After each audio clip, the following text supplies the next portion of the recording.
আমি 100% শিওর যে আপনারা হয়তো মিমিকার সম্পর্কে জানেন, তবে আপনারা মিমিকারের অরিজিন সম্পর্কে কিছুই জানেন না। মিমিকার আসলে কি? মিমিকার নামের অর্থ কি? কে বানিয়েছে মিমিকারকে? মিমিকার ভালো না খারাপ?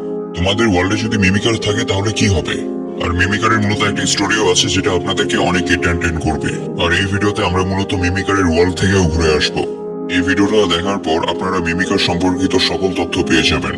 আর এটাও জানতে পারবেন যে মিমিকার আসলে আমাদের উপর আক্রমণ করে কেন, অথবা সে আমাদের কাছ থেকে কি চায়। তার সকল কিছু মূলত আমরা আজকের এই ভিডিওতে কভার করব। এই বিশেষ করে তাকে প্রথমে মূলত আমরা এই মিমিসারের ওয়ার্ল্ড থেকে ঘুরে আসবো। আমি মূলত প্রথমে একটা ফরেস্টের মধ্যে স্পন হই, আর সেখানে একটা ট্রিকে ক্রাফট করতে থাকি, আর সেখানে একটা পিক্সেক্স বানাই ফেলি, আর নিচে মাইনিং করতে শুরু করি। সেখান থেকে কিছু কপার স্টোন কালেক্ট করি। এরপর সেখানে আমি পিক্যাক্স এক্স এবং একটা শাওয়াল বানিয়ে ফেলি সেই কপার স্টোন দিয়ে। আমরা এই ফরেস্টকে এক্সপ্লোর করার সময় একটা লুট বক্স পেয়ে যাই, আর সেখান থেকে কিছু আইটেম কালেক্ট করে ফেলি। আমি সেই চেক বক্স থেকে কিছু আইটেম কালেক্ট করার পর আমি কিছু শিপের উদ্দেশ্যে বেরিয়ে যাই, কারণ আমাদেরকে বেড বানাতে হতো আর রাত পর্যন্ত সার্ভাইভও করতে হতো। আর আমি ভাগ্যক্রমে অনেকগুলো শিপ একসাথে পেয়ে যাই, আর সেখানে আমাদের খাবারেরও জোগাড় হয়ে যায়। এরপর আমি একটা ফাঁকা স্থান দেখে সেখানে একটা বাড়ি বানানোর জন্য সিদ্ধান্ত নেই। আর বাড়ি বানাতে বানাতে সে সময় আমার অনেক খিদা পায়, মানে আমার হেলথ কমতে থাকে আর কি। তখন আমি আবার কষ্ট করে মাটির নিচ থেকে কোল সংগ্রহ করে নিয়ে আসি। আর ভাই, তখন সন্ধ্যা হচ্ছিল। আমি তাড়াতাড়ি তখন দুটো বেড বানিয়ে ফেলি আর একটা ফার্নেন্স বানাই। এরপরের দিন সকালে আবার আমি সেখানে মাইনিং করতে চলে যাই। আমি সেখানে কোল থেকে শুরু করে বিভিন্ন ধরনের আইটেম সেখানে আমি মাইন্ড করি। তবে আমি যখন খনির আরো ভিতরে চলে যাই, তখন আমি একটা অদ্ভুত আওয়াজ শুনতে পাই, আর সেই আওয়াজটা আমার অনেক অদ্ভুত মনে হয়। তবে আমি আশেপাশে ঘুরে তাকালে সেখানে আমি কিছুই দেখতে পাই না। তাই আমি সেই জিনিসটাকে ইগনোর করে সেখান থেকে চলে যাই, আবার মাইনিং করতে থাকি। তখন কেউ আবার পানির মধ্যে থেকে আমার উপর আক্রমণ করে, আর আমি তখন আবারও সেই আওয়াজটা শুনতে পাই, কিন্তু আমি সেখানে কিছুই দেখতে পাই না। এরপর আমি খনি থেকে উপরে চলে আসি, আর আমার অবশিষ্ট বাসার কাজটা কমপ্লিট করতে থাকি। তবে কাজ করতে করতে সেখানে রাত হয়ে যায়।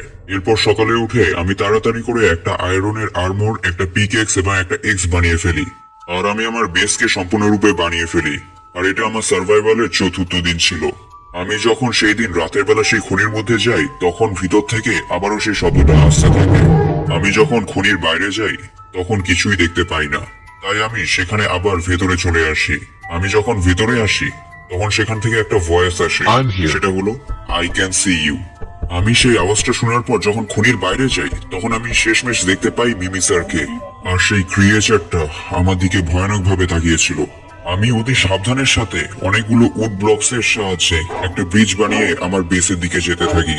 তবে মিমি স্যার আমার দিকে তাকিয়েছিল, আর আস্তে আস্তে আমার দিকেই আসছিল। আমি কোনো রকম ভাবে আমার বেসের ছাদের মধ্যে পৌঁছে যাই। তবে আমি মিমি স্যারকে দেখে এতটাই ভয় পেয়েছিলাম, আর আমার এতটাই নার্ভাস মনে হচ্ছিল যে আমি সেখান থেকে পড়ে যাই। তখন মিমি স্যার আমাকে দেখা মাত্রই আমাকে ধাওয়া করতে শুরু করে, আর আমিও দৌড়াতে দৌড়াতে একটা নদীর দিকে চলে যাই। তবে মিমি স্যার আমাকে অনেক ড্যামেজ দিয়েছিল, যার ফলে আমার হেলথ অনেক কমে যায়। আমি ভেবেছিলাম আমি হয়তো সেখানে আর সার্ভাইভ করতে পারবো না। তবে আমি অতীতের এক্সপিরিয়েন্স থেকে আমি মিমিকারকে কোনো রকম ভাবে ধোকা দিয়ে দেই, আর আমি আমার বেসের মধ্যে বেঁচে ফিরে চলে আসি। আর তখন সকাল হয়ে যায়। আমি আশেপাশে ভালো মতো দেখছিলাম, আর ভয়ও পেয়েছিলাম যে কোথাও সেই ক্রিয়েচারটা আমার আশেপাশে নেই তো। তবে আমি একটা জিনিস বুঝতে পেরেছিলাম যে সেই ক্রিয়েচারটা হয়তো সকালে বের হয় না। তাই আবার আমি সেখানে মাইনিং করতে চলে যাই, আর মাইনিং করতে করতে সেখানে আবার রাত হয়ে যায়। এখন মূলত আমি আবারও সেই মিমিসারের শব্দগুলো শুনতে পাচ্ছিলাম। আমি যখন খনির বাইরে যাই, তখন দেখি যে মিমিসার আমার ডান পাশে দাঁড়িয়ে আছে, আর আমাকে দেখা মাত্রই সে আমার উপর আক্রমণ করে দেয়। আর আমি কোনো রকম ভাবে খনির ভিতরে ঢুকে যাই, আর ব্লক দিয়ে খনির মাথা বন্ধ করে দেই। আর আমি খনির মধ্যে লুকিয়ে পড়েছিলাম, কিন্তু চারদিক থেকে খালি মিমিসারের আওয়াজ আসতেছিল। এরপর আস্তে আস্তে সেই আওয়াজটা হঠাৎ করে বন্ধ হয়ে যায়। আমি ভেবেছিলাম যে মিমিসার হয়তো সেখান থেকে চলে গিয়েছে, তাই আমি নির্ভয় ভাবে আবার মাইনিং করা শুরু করে দেই।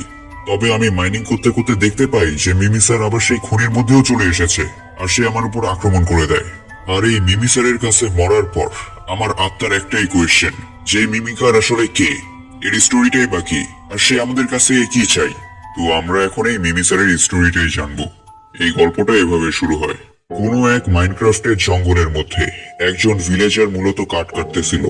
এরপর সে অনুভব করলো যে এখন অনেক রাত হয়ে গিয়েছে, তাই সে সকল কাঠ কালেক্ট করে তার ভিলেজের দিকে যেতে থাকে। তবে সে এটা জানতো না যে আজ তার জীবন পুরোপুরি বদলে যেতে চলেছে। সেই ভিলেজার যখন তার ভিলেজের মধ্যে পৌঁছায় তখন সে পুরোপুরি শকড হয়ে যায়, কারণ তার গ্রাম একটা লার্ভার মধ্যে পুড়ে জ্বলে যাচ্ছিল। ভিলেজাররা এদিক ওদিক ছুটাছুটি করছিল। এইসব দেখে সেই ভিলেজার তাড়াতাড়ি তার বাসার মধ্যে চলে যায় আর দেখে যে তার পার্টনারকে কেউ মেরে ফেলেছে। এটা দেখার পর তার চারপাশ ঝাপসা হতে থাকে, আর সেই ঝাপসা দৃষ্টির মধ্যে সে একজন প্লেয়ারকে দেখতে পায় যে মূলত ভিলেজারদেরকে নির্বিচারে মেরে ফেলছিল। সেই প্লেয়ারটা মূলত এই গ্রামে লুট করতে এসেছিল, কিন্তু ভালো লুট না পাওয়ার কারণে সেই পুরো গ্রামকে জ্বালিয়ে দেয়। এই সব কিছু দেখার পর সেই ভিলেজার সম্পূর্ণরূপে পাগল হয়ে যায়, আর সে এটা প্রতিজ্ঞা করে যে সে যে কোনো উপায়ে সেই প্লেয়ারকে হত্যা করবে। তাই সেই ভিলেজার একটা সোয়ার্ড নেওয়ার জন্য একজন স্মিথের কাছে চলে যায়। সেই স্মিথকে সবকিছু খুলে বলে। তখন স্মিথ বলে, এটা সম্পূর্ণরূপে অসম্ভব। আমাদেরকে এমন ভাবে প্রোগ্রাম করা হয়েছে যে প্লেয়াররা চাইলে আমাদেরকে মেরে ফেলতে পারে, কিন্তু আমরা তাদের উপর আক্রমণ করতে পারবো না। কিন্তু সেই ভিলেজার এই বিষয়টা কোন রকম ভাবে মানতে যাচ্ছিল না। সে বলে, কোনো তো রাস্তা থাকবে সেই শয়তানকে হারানোর। তখন সেই স্মিথ ভিলেজারের অবস্থা দেখে তার জীবনের সকল নলেজ একত্রিত করে সে এমন একটা সোয়ার্ড বানায় যেটা এই মাইনক্রাফট ওয়ার্ল্ডের মধ্যে থাকার সব থেকে পাওয়ারফুল সোয়ার্ডের মধ্যে একটি ছিল। এরপর সেই সোয়ার্ডটা সে সেই ভিলেজারকে দিয়ে দেয়, আর সেই সোয়ার্ডটা হাতে পাওয়ার পর ভিলেজার নিজের মধ্যে একটা আলাদা রকমের পাওয়ার অনুভব করতে পারে। সে সেই প্লেয়ারকে খোঁজার জন্য জঙ্গলে চলে যায়। তবে এখানে একটা সমস্যা ছিল, সে জানতো না যে সে সেই প্লেয়ারকে কোথায় পাবে। এত বড় মাইনক্রাফট ওয়ার্ল্ডের মধ্যে সেই প্লেয়ারের বেস কোথায়। তবে সে একটা জিনিস শিওর ছিল যে সেই প্লেয়ারটা অন্য ভিলেজে লুট করার জন্য অবশ্যই যাবে, আর সেই ভিলেজারের আইডিয়া একদম সঠিক হয়। সে সেই প্লেয়ারকে ফলো করতে শুরু করে, কারণ সে ডাইরেক্ট সেই প্লেয়ারকে কখনোই হারাতে পারবে না। সে শেষমেশ ফলো করতে করতে সেই প্লেয়ারের বাড়ি পর্যন্ত পৌঁছে যায়। সেই প্লেয়ারটা তার বেস পাহাড়ের চটির উপরে বানিয়ে রেখেছিল। ভিলেজারটা রাতের মধ্যে সেই প্লেয়ারের বেসের উপরে পৌঁছে যায়। সেই বেসটার ছাদ সম্পূর্ণরূপে কাঁচ দিয়ে বানানো ছিল, ফলে সহজে দেখা যাচ্ছিল যে ভিতরে আসলে কি চলতেছে।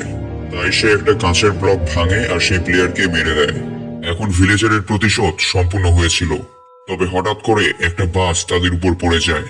এরপর যেটা হলো সেটা বিশ্বাস করা একদমই অসম্ভব ছিল। সেখানে সেই প্লেয়ার এবং ভিলেজারের লাশ ছিল না, শুধু একটা বডি ছিল। দেখে এমন মনে হচ্ছিল যেন মাইনক্রাফট ওয়ার্ল্ডে নতুন কিছু একটা ইভলভ হয়েছে, যেটা এই পর্যন্ত এই গেমের ইতিহাসে কেউ দেখেনি। সেই ক্রিয়েচারটা বছরের পর বছর কারো নজরে আসেনি। কেউ জানে না যে সেই ক্রিয়েচারটা আসলে গিয়েছে কোথায়। তবে হঠাৎ করে বর্তমান সময়ে সেই ক্রিয়েচারের আতঙ্ক মাইনক্রাফট ওয়ার্ল্ডে অনুভব করা যাচ্ছে। আস্তে আস্তে সে সকল মাইনক্রাফট ওয়ার্ল্ডে যাচ্ছে, সেখানে প্লেয়ারদেরকে ভয় দেখাচ্ছে, আর সুযোগ পেলে তাদেরকে মেরেও ফেলছে। এটা সে এই কারণে করছে কারণ তার মধ্যে ভিলেজার এবং প্লেয়ারের বৈশিষ্ট্য এখনো আছে। তার এই ভয়ঙ্কর আক্রমণের জন্য প্লেয়াররা তার নাম দিয়েছে দ্য মিমিসার। তো মিমিসার আসলে কি, এটা মূলত আমরা এই গল্পের মাধ্যমে জানতে পারলাম। এটা বিকৃতি স্টিভের মতো দেখতে একটা মনস্টার। এটা কোনো রিয়েল লাইফ আর্মার লেজেন্ড না, এটা মূলত হরর থিম যুক্ত একটা মোড, যা মূলত সুইকি সেনেকার ওয়াইটি তৈরি করেছে। আর মিমিকার শব্দটা এসেছে মিমিক শব্দ থেকে, যার অর্থ লুকিয়ে থাকা বা অনুকরণ করা।